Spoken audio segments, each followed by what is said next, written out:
आप क्षमा नहीं कर सकते अगर आपका लाइफ, अगर आपकी जिंदगी जो है वो फोकस से भरी हुई नहीं, अगर आपने एक टारगेट नहीं रखा जो स्पिरिचुअल है। अगर आपका टारगेट है कि आप परमेश्वर की दी हुई मंजिल तक पहुंचना चाहते हैं, तो आपको यह मालूम होना चाहिए कि माफी ना देना, गुनहगारों को माफ ना करना और लोगों के लिए अपने दिल में नफरत को रखना, चाहे वो आपके गुनहगार क्यों ना हो, आपकी मंजिल से आपको दूर करता है। इसलिए बाइबल में लिखा है पति और पत्नी एक मन हो ताकि प्रार्थनाएं उनकी रुक ना जाएं। इसलिए बाइबल में लिखा है तुम अपने कसूरवारों को माफ करो ताकि तुम्हारा पिता भी तुम्हें क्या करे, माफ करे। यीशु मसीह का टारगेट इतना क्लियर था, उनका फोकस इतना क्लियर था, इसीलिए जो उनको दर्द भी दे रहे थे, परमेश्वर यही कह रहे थे कि हे पिता उन्हें माफ कर। दूसरा शब्द परमेश्वर ने कहा लूका 23:43 में, यीशु ने कहा मैं तुमसे सच सच कहता हूं आज ही तू मेरे साथ स्वर्ग लोक में होगा। दो डाकू परमेश्वर के एक दाहिने एक बाहिने चढ़ाया गया था।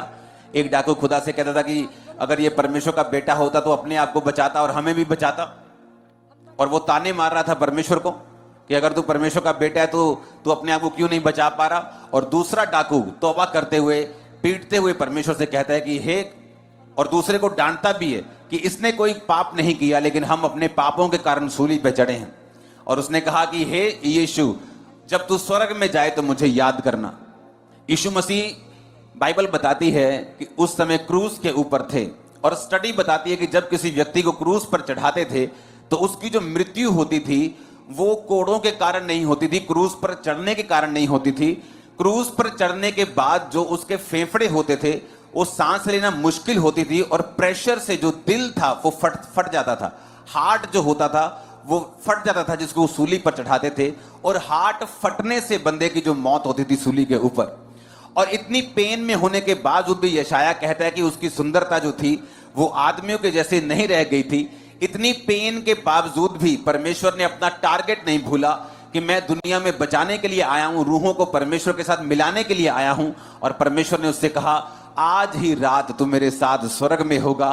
और परमेश्वर ने उस मरते हुए पापी को बचाया, और यही परमेश्वर का मकसद था, और फोकस परमेश्वर ने छोड़ा नहीं। यीशु मसीह के उन क्रूज के शब्दों से हम सीख सकते हैं, वो हमारे लिए बोले गए थे कि आप पेन में भी, परीक्षा में भी अपने टारगेट को आप भूल नहीं सकते। आप बीमारी में भी रहकर सेवा कर सकते हैं, आप दुख में भी रहकर परमेश्वर का काम कर सकते हैं, आप मसीह जिंदगी को जी सकते हैं।